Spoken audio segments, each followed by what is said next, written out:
anggota FPI dibantai 6 orang, negara diam-diam saja tuh. Kayaknya lebih berharga nyawa orang kafir dibandingkan nyawa orang Islam di negara ini. Orang kafir mati satu, segenegara hirup pikuk. Orang Islam dibantai di KM 50, santai-santai aja macam nyamuk yang mati. Ya. Sampai rest area di jalan tol itu diberantas habis untuk menghilangkan bukti betapa celakanya keparat-keparat itu, Pak. Menghalalkan segala cara. Bismillahirrahmanirrahim. Assalamualaikum warahmatullahi wabarakatuh. Alhamdulillah nahmaduhu wa nasta'inuhu wa nastaghfiruh wa na'udzu billahi min syururi anfusina wa min sayyiati a'malina. May yahdihillahu fala mudilla lahu wa may yudlilhu fala hadiyalah. Asyhadu an la ilaha illallah wahdahu la syarika lah wa asyhadu anna Muhammadan abduhu wa rasuluhu alladzi la nabiyya ba'dah. Allahumma salli wa sallim ala nabiyyina Muhammad wa ala alihi wa sahbihi ajma'in. Qala Allah Ta'ala fil Qur'anil Karim, a'udzu billahi minasy syaithanir rajim. Ya ayyuhalladzina amanu taqullaha haqqa tuqatih wa la tamutunna illa wa antum muslimun. Amma ba'du, ma'asyiral muslimin, Bapak Ibu sekalian, sidang jamaah Masjid Senapelan yang dirahmati oleh Allah. Mari senantiasa kita memanjatkan puji syukur kehadirat Allah Subhanahu wa taala dengan ucapan dan amaliyah kita. Semoga dengan rasa syukur dan bukti kesyukuran kita taat kepada Allah Subhanahu wa taala, Allah makin melimpahkan nikmat kepada kita sekalian. Salawat dan salam kita aturkan kepada junjungan kita Nabi besar Muhammad sallallahu alaihi wasallam, yang dengan diutusnya beliau menjadi rahmat bagi seluruh sekalian alam. Bapak sekalian rahmati Allah, di kesempatan kali ini ada dua hal yang ingin saya paparkan dalam semua agenda safari dakwah ini. Yang pertama, mengambil iktibar daripada musibah bencana yang melanda negeri kita silih berganti. Belum habis duka dari bencana Sumatera Barat, Sumatera Utara, dan Nanggro Aceh Darussalam, di mana saudara-saudara kita masih dalam kem-kem pengungsian sebagian. Ternyata kembali mereka diuji dengan hujan dan banjir yang susulan. Kembali datang banjir susulan, ya. Begitu pula ternyata terjadi di daerah-daerah yang lainnya. Di Pulau Jawa juga terjadi musibah, ya. Bapak sekalian yang dirahmati oleh Allah, itu yang akan kita angkat pada kesempatan kali ini juga berkaitan tentang kita berada di akhir tahun, pergantian tahun 2025-2026, yang ternyata di negeri Indonesia yang mayoritas umat Islam terbesar di dunia, ternyata masih banyak kaum muslimin yang ikut serta memperingati pergantian tahun, sementara pergantian tahun ini merupakan tahunnya Masehi orang-orang Nasrani. Ya, bahkan di pergantian tahun itu tanpa sadar banyak kaum muslimin yang sudah meniru tingkah pola orang-orang kafir, di mana di jam 12 tepat nanti bunyi lonceng jam besar. Itu merupakan tradisinya orang Nasrani, dengan lonceng memanggil umatnya untuk datang ke gereja. Kemudian setelah itu ditutup trompet, ya, berlomba-lomba dengan sukaria, trompet ditiupkan, dan itu merupakan tradisinya orang Yahudi untuk memanggil kaumnya beribadah. Setelah itu dibuat pula kembang api, ya, yang itu merupakan tradisi orang Majusi, penyembah api. Alhamdulillah saya dengar di Kota Pekanbaru sudah dilarang, ya. Mudah-mudahan betul-betul bisa terhindarlah, ya, negeri-negeri kaum muslimin ini yang bangga meniru orang-orang kafir tapi malu menunjukkan jati dirinya sebagai muslim yang sejati. Nah, Bapak sekalian rahmati oleh Allah, berkaitan dengan dua perkara itu, ya, kita mengambil itibar. Semuanya mari kita kembalikan dengan petunjuk hidup yang Allah berikan kepada kita berupa Al-Quran. Sebenarnya apa yang kita alami hari ini, jauh-jauh hari sudah Allah ingatkan kepada kita sekalian, Bapak Ibu sekalian. Kembali surah Al-A'raf ayat 96 sebagai pembuka kajian ini, ya. Allah berfirman, a'udzubillahi minasyaitonirrajim. Walau anna ahlal qura amanu wattaqau lafatahna alaihim barakatim minas samai wal ard walakin kadzabu fa'akhadnahum bima kanu yaksibun. Kalau sekiranya penduduk negeri-negeri ini beriman dan bertakwa, maka akan kami bukakan pintu berkah dari langit dan bumi. Tetapi penduduk negeri ini mendustakan ayatku, kata Allah, maka aku hancurkan mereka, aku siksa mereka, dikarenakan ulah perbuatan dosa mereka sendiri. Jadi musibah bencana bukan terjadi karena proses alam. Musibah bencana bukan terjadi karena kita ini musim angin monsun. Musibah bencana bukan terjadi karena musim hujan. Tetapi musibah bencana terjadi semata-mata karena dosa maksiat penduduk negeri yang sudah lebih banyak orang maksiat dibandingkan orang-orang yang taat. Ketika Bunda Aisyah radhiyallahu anha bertanya kepada Rasulullah, "Ya Rasulullah, akankah sebuah negeri ditimpa musibah sementara negeri itu ada orang soleh?" Maka Rasulullah menjawab, "Iya, musibah akan menimpa orang-orang soleh di sebuah negeri apabila lebih banyak kemaksiatan dibandingkan orang-orang yang soleh, atau merajalelanya kemaksiatan dikarenakan banyak orang-orang soleh yang diam." Karena banyak orang-orang soleh yang diam, Bapak Ibu sekalian. Contoh, mohon maaf ini, lagi-lagi saya ulang kembali, ya. Contoh, alangkah mirisnya di negeri lancang kuning ini, Pak, istilahnya Pak ya, Riau, negeri lancang kuning, ya, yang sama bertetangga dengan negeri Minangkabau yang mayoritas Muslim. Tapi saya heran waktu saya sapri dakwah di satu tempat di Kampung Dalam, saya melihat di kiri kanan jalan apa itu? Di kiri kanan jalan Juanda, orang menjual minuman keras secara bebas. Pertanyaannya, orang Islam di negeri ini gimana? Orang Islam di Pekanbaru ini bentuknya gini. Kita rajin sholat, kita rajin ceramah, pengajian, tapi penjualan minuman keras tak bisa diberantas sama orang Islam di Pekanbaru ini. Tak guna. Mohon maaf nih Pak. Ya. Mudah-mudahan Pak Wali Kota dengar ini.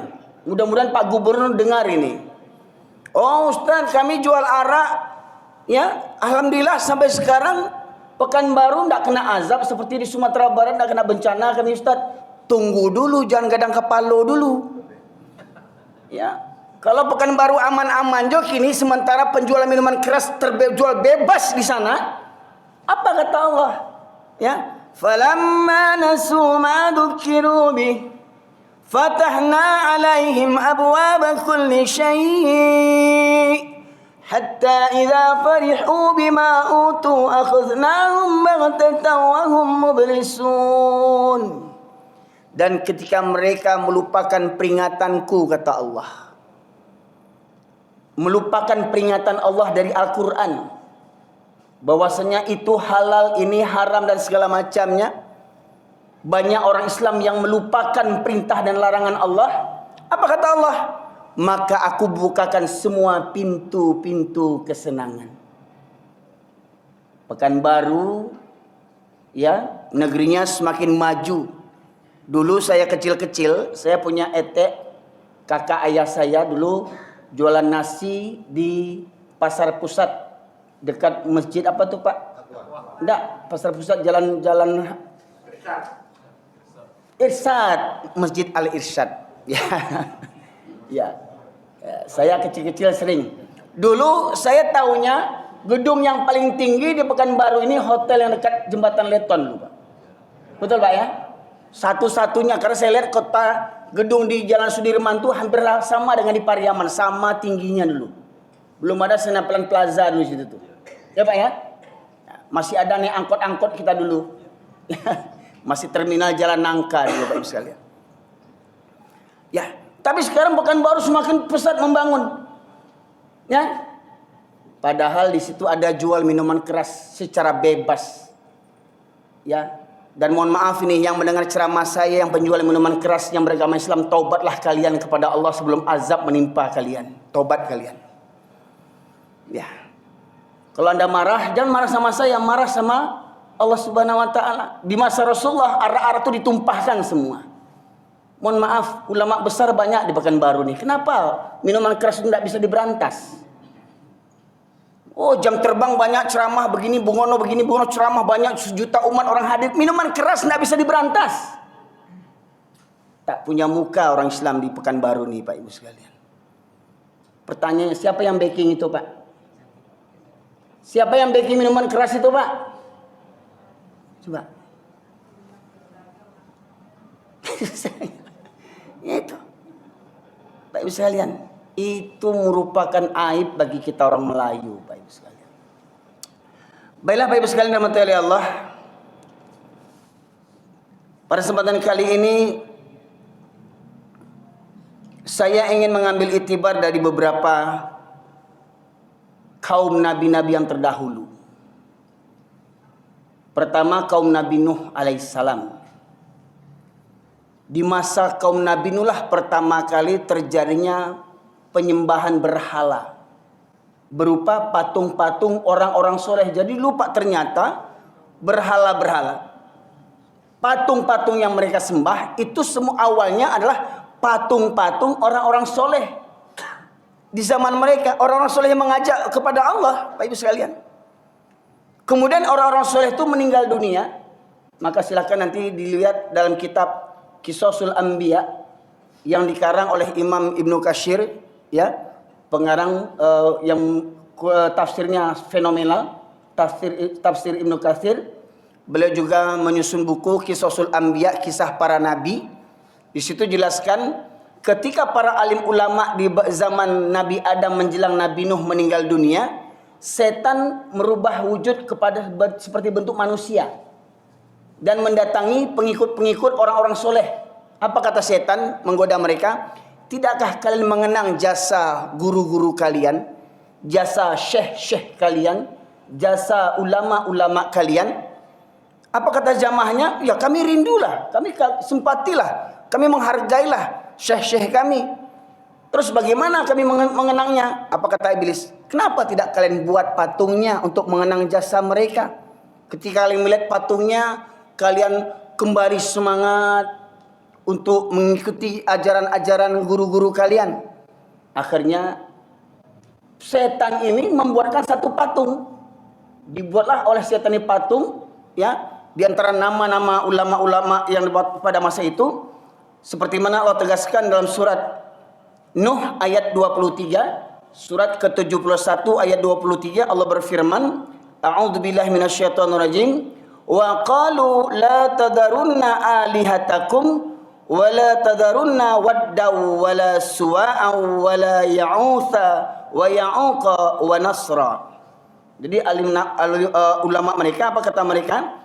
Dan mereka berkata, jangan sekali-kali kamu meninggalkan penyembahan Tuhan-Tuhan kamu, dan jangan pula sekali-kali kamu meninggalkan penyembahan Wad dan Ya'ut, Suwa, Yahuz, Ya'uq dan Nasir. Jadi apa kata mereka nih Pak? Jangan sekali-kali kamu meninggalkan penyembahan Tuhan kamu.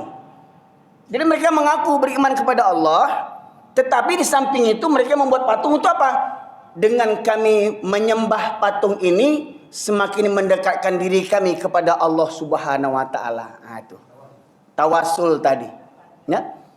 Dengan menziarahi kuburan wali-wali supaya kami mendapatkan syafaat dari Allah Subhanahu wa taala. Betapa banyak, mohon maaf, hari ini ziarah-ziarah makam-makam wali jadi apa? Jadi uang masuk bagi orang-orang yang penjaga kuburan. Bahkan mirisnya ada kuburan palsu. Pernah dengar, Pak? Di Jakarta itu ada kuburan palsu dibuat untuk apa? Untuk orang ziarah ke sana, minta berkah lah, minta tawasul lah, minta bernazar lah, ya. Sampai kuburan palsu pun mereka buat, ya. Saking bodohnya umat hari ini, sampai saat ini masih bodoh juga umat ini lagi. Padahal itu perangai kaum Nabi Nuh berpuluh ribu tahun yang lalu, Pak Ibu sekalian. Ya. Nah kemudian ketika para nabi semuanya mendakwahkan kalimat tauhid, jadi semua nabi, Pak, dari zaman Nabi Adam alaihissalam sampai Nabi Muhammad SAW, satu dakwah para nabi, satu tujuannya. Apa itu? Walaqad ba'atsna fi kulli ummatin rasulan an ya'budullaha wajtanibut taghut. Dan demikianlah kami utus para nabi setiap kaum untuk menyerukan sembahlah Allah saja dan jauhilah taghut. Ya. Nah, kemudian Bapak sekalian, apa jawaban kaum-kaum nabi terdahulu? Kaum Nabi Nuh, dilanjutkan dengan kaum Nabi Hud, kemudian kaum Nabi Lut, kaum Nabi Syuaib, kaum Nabi Saleh, ya. Apa kata mereka? Wattaba'u amra kulla jabbarin anid, ya. Dan mereka menuruti perintah semua penguasa yang sewenang-wenang lagi menentang kebenaran. Ya. Di Hud ayat 99. Jadi maknanya apa? Penguasa-penguasa, pemimpin-pemimpin, ini hati-hati Pak, pemimpin ini sifatnya umum. Baik pemimpin negara, pemimpin kaum, pemimpin suku, pemimpin adat, ya, pemimpin partai hari ini, pemimpin apalah namanya, ya, atasan lah, komandan lah namanya, semua pemimpin. Ingat, jangan ada pemimpin yang sewenang-wenang, yang zalim, kita serta-merta mengikuti perintah pemimpin yang sewenang-wenang. Pertanyaan, ada enggak yang seperti begitu Pak hari ini? Dapat arahan pemimpin misalkan, kutip uang keamanan pelacuran, uang keamanan pelacuran. Ada enggak tempat pelacuran dilindungi, Pak? Ada enggak diminta uang keamanan tempat pelacuran? Gimana mau diberantas? Mereka melindungi tempat pelacuran. Kutip uang keamanan karaoke, tempat orang mabuk-mabuk, diskotik. Pertanyaannya, orang yang menjual arak itu bayar uang keamanan enggak? Bayar pajak enggak? Bayangkan Pak Ibu sekalian. Ya. Dan jelas perintah itu salah. Ya. Seperti perintah apa? Seperti perintah Sambolado, tahu? Polisi Sambolado kafir itu yang dulu membunuh anak buahnya. Pernah ingat Pak? Membunuh satu orang saja ribut satu negara. Dulu anggota FPI dibantai 6 orang, negara diam-diam saja tuh. Kayaknya lebih berharga nyawa orang kafir dibandingkan nyawa orang Islam di negara ini. Orang kafir mati satu, segenegara hirup pikuk. Orang Islam dibantai di KM 50, santai-santai aja macam nyamuk yang mati. Ya. Ya.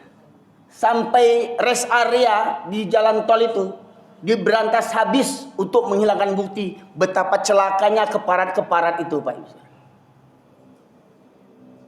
Menghalalkan segala cara. Sambo membunuh dengan macam rekayasa. Yang ikut mendukung Sambo siapa? Anak-anak buahnya berapa orang? Saya lihat di berita hampir 60 orang yang mengikuti arahan Sambolado ini. Dan kebanyakan beragama Islam. Bayangkan betapa bodohnya keparat-keparat itu. Pakai dinas lain utak ndak ada. Ya, orang kafir memerintah namo jo ikui, ndak ada agama, ndak ada iman dalam hatinya. Lai keparat pakai baju dinas agama Islam, namuah dia atur-atur sama orang kafir. Andia. Kecil orang kampung kami, Pak. Pangkat lai tinggi, lai jenderal. Ya, Jenderal Sambolado.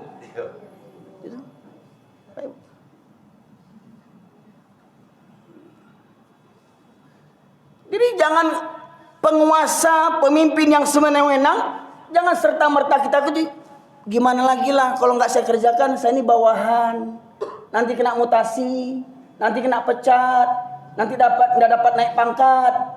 Nah betul Pak. Nanti kalau saya kena pecat, nanti istri makan apa, anak makan apa, di mana mau saya tinggal, rumah dinas dapat, mobil dinas dapat, istri dinas dapat. Ya. Nanti kena tarik semua gimana? Ya. Bayangkan sekalian. Karena apa? Otak nggak punya, pangkat tinggi, otak nggak punya. Tingginya pangkat nggak jaminan akal punya, Pak Ibu sekalian. Contoh seperti orang berkedok ulama yang kemarin datang ke Vatikan merayakan Natal, ya. Ada orang di Indonesia berkedok ulama memimpin satu kementerian memperingati hadir dalam peringatan Natal ke Vatikan sana, Pak. Ya. Ada dapat beritanya, Pak?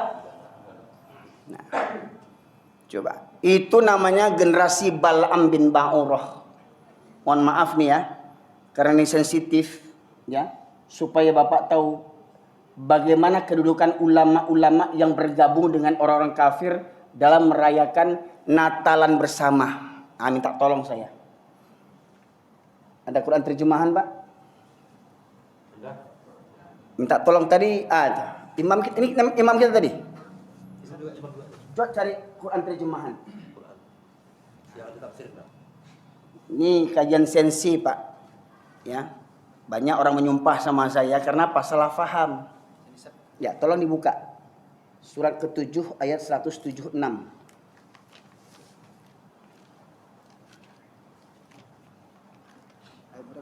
175 mulai dulu. Al-A'raf 175.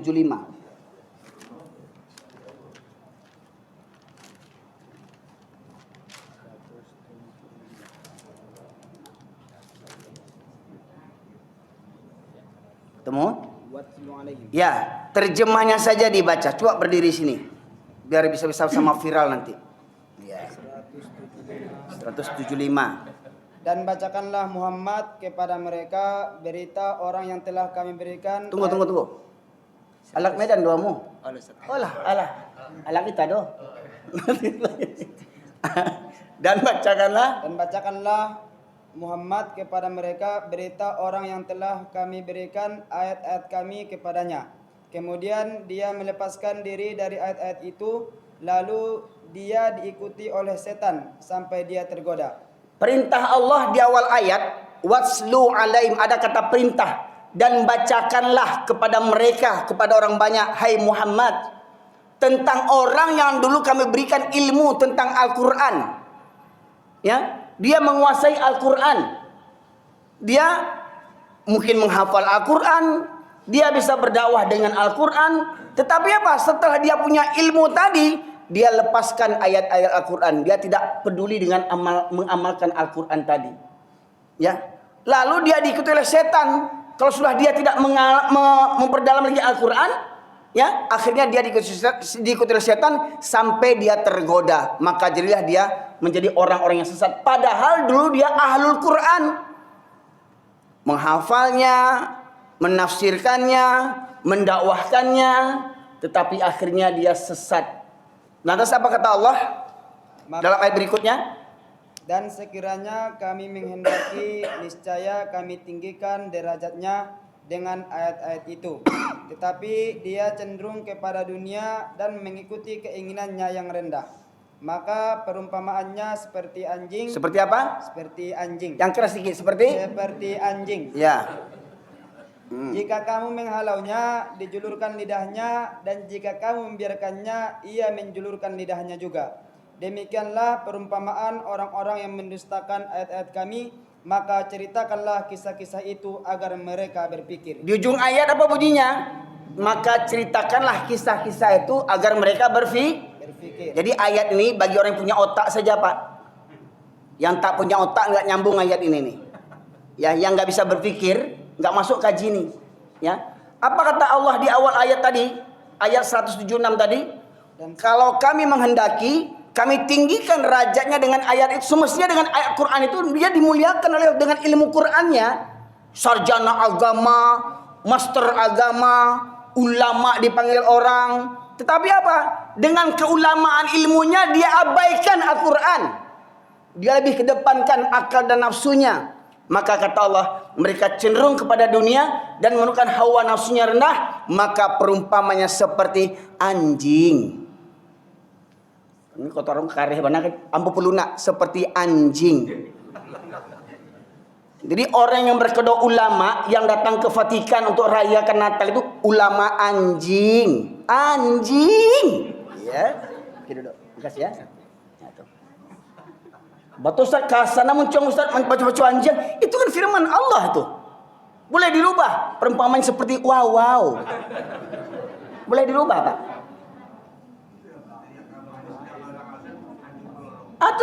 Tuh 3 periode menteri ini rusak-rusak di negeri kita nih, Pak. Ya, nggak tahu kenapa ya dipilih menteri-menteri yang otaknya rusak kayak begitu. Ya, dengar azan dia keranjingan, ya, uang haji dimakannya, hilang batang hidungnya sekarang. Ya, sok cinta NKRI, munafik kau. Ya, sok cinta NKRI kau tilap uang haji. Ya, sekarang hilang batang hidung kau. Keblek kan gitu ya. Ya. Ini sekarang lebih parah lagi. Datang ke Vatikan ya, merayakan Natalan ulama anjing. Anjing. Pak, makanya saya suruh dibacakan terjemahan itu, kata anjing itu bukan dari mulut saya ulang-ulang aja lagi. Ya. Banyak hari ini ulama bermental anjing. Ya. Pak, tidak berani menyampaikan kebenaran. Parahnya negeri kita hari ini, musibah silih berganti melanda negeri kita, namun kita tidak ambil pelajaran daripada musibah itu, Pak Ibu sekalian. Apa kata Allah? Sesungguhnya Allah tidak akan merubah suatu kaum kalau kaum itu tidak merubah dirinya sendiri. Pertanyaan, mau berubah tidak kita dari pengalaman hidup ini? Mau berubah tidak kita daripada musibah ini? Ya. Nah, ternyata di antara musibah yang Allah timpalkan kepada kita karena ada perilaku umat atau penduduk negeri ini seperti perilaku pengikut nabi-nabi yang terdahulu. Apa contohnya? Nah, ini Pak Ibu sekalian.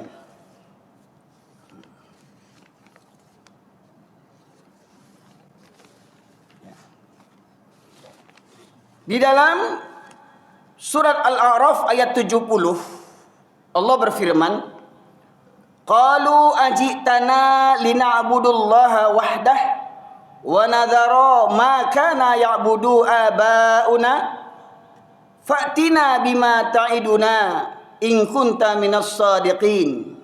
Mereka menjawab, apakah kedatangan kamu kepada kami agar kami hanya menyembah Allah saja? Jadi orang ini tidak terima cuma menyembah Allah saja.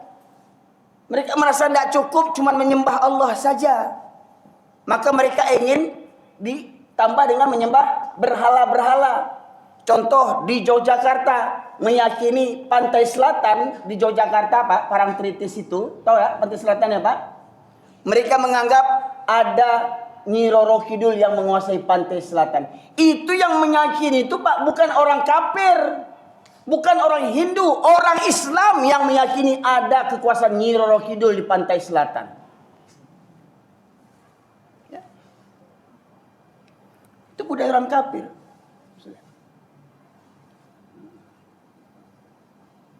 Memajang foto-foto orang-orang soleh.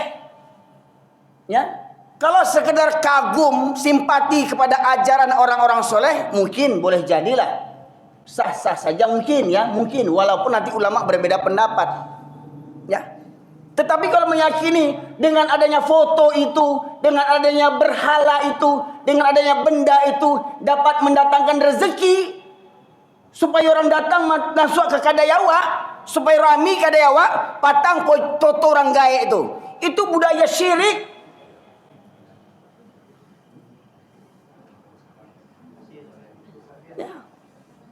Entah sial tuh. Ya. Selain foto nang gaya itu adalah foto-foto yang lain tuh. pakai sorban, pakai janggut. Aku gurunya Syekh Maulana Iko, Syekh Maulana itu. Nah itu Pak, Syekh Siti Jenar. Ya. Ada nggak yang memajang foto-foto itu Pak? Wali-wali itu, Syekh-Syekh itu. Dengan sorbannya, dengan janggutnya. Itu kan gambar orang-orang soleh kan? Baik misalnya. Dengan meyakini itu, mereka semakin mendekatkan diri kepada Allah Subhanahu wa taala. Mereka beriman kepada Allah, tapi mereka nggak yakin kalau langsung hanya kepada Allah saja, mesti ada wasilahnya, perantaranya, tawassulnya. Ya. Mau jadi gubernur, datang ke makam siapa? Ya, Syekh Besilam di Medan sana, Syekh Burhanuddin di Pariaman sana. Ya Syekh, ambo kan jadi gubernur kok Syekh. Tolong kabulkan ambo Syekh ya. Minta kepada Allah ya. Kok bisa mengecek lah Syekh Burhanuddin itu elewang mau. Kok bisa dan pilih wang diangkat jadi gubernur, ancak jadi gubernur wang tu ele. Belagak lo jadi anggota dewan tele waang mau datang ke kuburan tele. Ya. Ya. Baik bisa. Meyakini kuburan orang-orang soleh bisa membawa berkah. Pak, Islam itu agama yang sempurna. Kalau memang ada ajaran mendatangi kuburan orang-orang soleh membawa berkah, tentu Nabi Muhammad SAW akan mencari kuburan Nabi Ibrahim, kuburan Nabi Adam. Supaya apa? Supaya Nabi Muhammad juga dapat berkah dari nabi-nabi terdahulu. Betul tidak? Atau ketika Rasulullah meninggal, ada enggak sahabat Nabi Abu Bakar, Umar, Utsman, Ali datang ke kuburan Nabi minta berkah, bernazar? Coba gunakanlah akal fikiran. Ya. Orang yang berang-berang dengan ceramah ini wajar. Dulu orang Yahudi, orang-orang jahiliyah itu juga berang. Dia tahu tuh berang karengkang. Apa kata orang itu, Pak Ibu sekalian? Ya, dalam beberapa ayat Allah sebutkan dalam surat Al-Maidah, surat yang kelima ayat 104, Allah menegaskan, ya.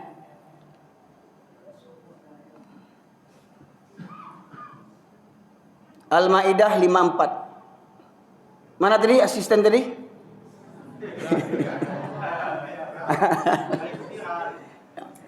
Kalau filan nanti bagi-bagi kita ya. Ya, mana Quran tadi?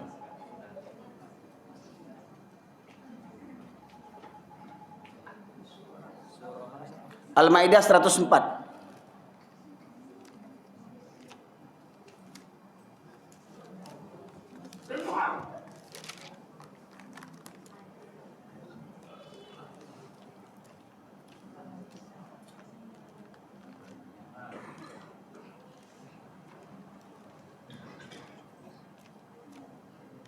Terus, 104. Mohon maaf Bapak Ibu sekalian, saya memang lebih nyaman kalau ketika saya menyampaikan kajian ini Quran terjemahan itu dibacakan oleh orang lain.